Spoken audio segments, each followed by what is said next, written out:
The Los Angeles Clippers' backs were up against the wall, but they get it done. The Clippers force Game 7. There will be a Game 7 in the series, and it will take place in Denver on Saturday night. I mean, this series has been epic.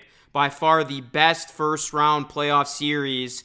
This series deserves 7, and we're going to get 7. But what a performance by the Clippers, coming up big. They got it done. And this was a team that they almost fumbled it there at the end. It got too close for comfort. They build that lead with about 5 minutes left. Very comfortable lead. But then the Clippers, their offense kind of got stagnant late. I mean, they were just waiting way too long to get their offense running with the shot clock constantly winding down. But they did do enough to cross the finish line. My championship pick stays alive, guys. This Clippers team, they got to win one more to get a date with OKC. But what a big win. Clippers are alive, they are well, and they will have a chance to advance on Saturday. Smash a like, smash the subscribe button for more content just like this. I've been covering the Clippers this playoff run. As you look at the Los Angeles Clippers, it was James Harden. He really set the tone early. He had 28 points overall, 10 of 20 from the field, 8 assists, 6 rebounds. Did a really nice job for this team. He knew the stakes were high. He knew it was a must-win, win or go home. So he was aggressive, and that was great to see. The Clippers are going to need this version of James Harden if they want to win Game 7. Kawhi Leonard had a nice game, 27 points, 10 rebounds, 5 assists. 11 for 22 from the field. This was his second best game this series. I mean, Kawhi, he has been constant in this series.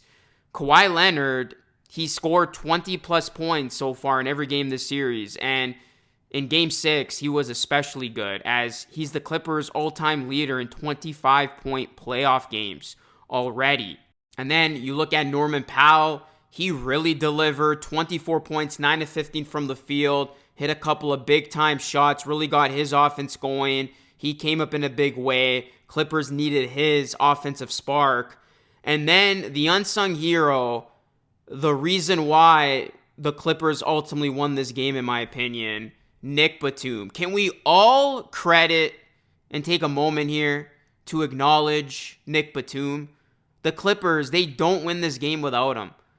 I mean, what an absolute stud. The ultimate role player, the ultimate professional, whatever you want to call him. This dude knows how to win. And he really amplified everybody on that floor on both sides of the ball. The Clippers, they made a big change, a big adjustment. They played Nick Batum in that second half and they benched Chris Dunn. And it made a world of difference. And Nick Batum, he really affected this game in multiple ways. 3 block shots. Most block shots in this series is by Nick Batum. Had a couple of steals, couple of big threes when it mattered the most. And then how about his defense there on Westbrook? That was such a big defensive stand for Batum, blocking Westbrook. Westbrook, I mean, even before that, he missed the layup, and then Norman Powell did a good job of capitalizing off that miss with a 3 because it got too close for comfort, as I mentioned. Like, there was no reason why the Denver Nuggets should have had a chance late there, but you got to credit the Clippers. They did not fold under pressure. The Clippers, they bent, but they did not break. Their defense did a nice job when the Nuggets went on that scoreless drought where they really took command in that third quarter. I thought the Clippers really buckled down. They forced the Nuggets to 14 turnovers, and they only had 7. And we know how good this defense is, and it was nice to see that defense really buckle down. Even Zubats had a couple of nice defensive stands there on Jokic down the stretch. The Clippers, they led by as many as 15, and this team, they will see Game 7.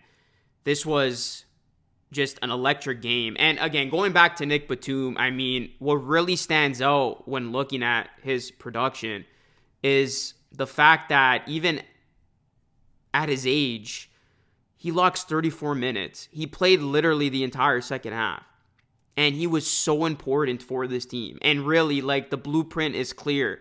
You got to play Nick Batum the majority of that game 7. And maybe the series is different if that was the case and if Nick Batum had a bigger role. But the fact that he closes this game out, like, he knows how to win. He makes the right plays. It's the little things he does super well.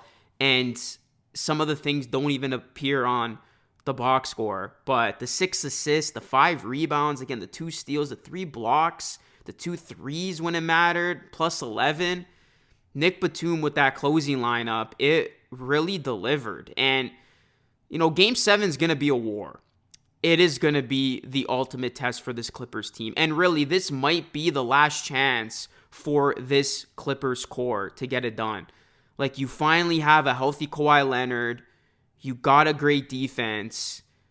You got the pieces in place. Now it's time to go out there and prove to everyone that this isn't the same Clippers. This is not the same team that comes up short. This is a different squad. And they got to go out there in Game 7. They got to set the tone early. And they just got to want it more. Their effort level was a lot better in this one.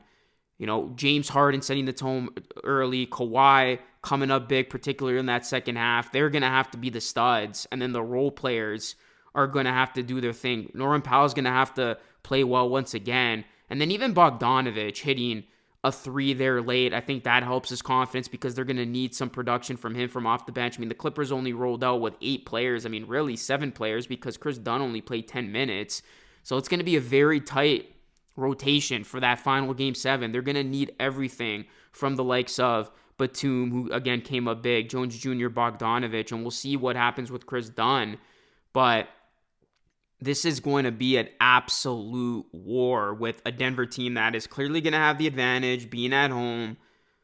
Jokic, he hasn't really put up the big Jokic stat lines that we're accustomed to seeing. So I think overall the Clippers have done a good job on him. But the biggest difference was Jamal Murray. Like, he exploded in that previous game.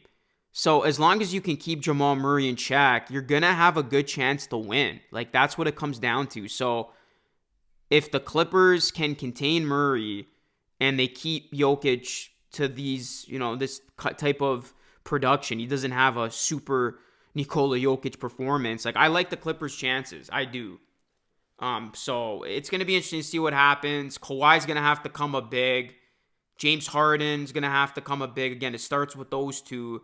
But if they set the tone, as was the case in this one, with Powell being that third option, the role players just got to do a little bit each, and they're going to get this thing done. Like, I think the Clippers are the better team. They've proven it. It's crazy because they went from being in the driver's seat in this series to all of a sudden being down 3-2. Now they forced the Game 7. So I think if the Nuggets don't go crazy with their shooting as they did in Game 5, and Jamal Murray doesn't go crazy with his shooting as he did in Game 5, like, the Clippers should win this game. So we'll see what happens. It's going to be tough, though. You never know what you're going to get from this Clippers team.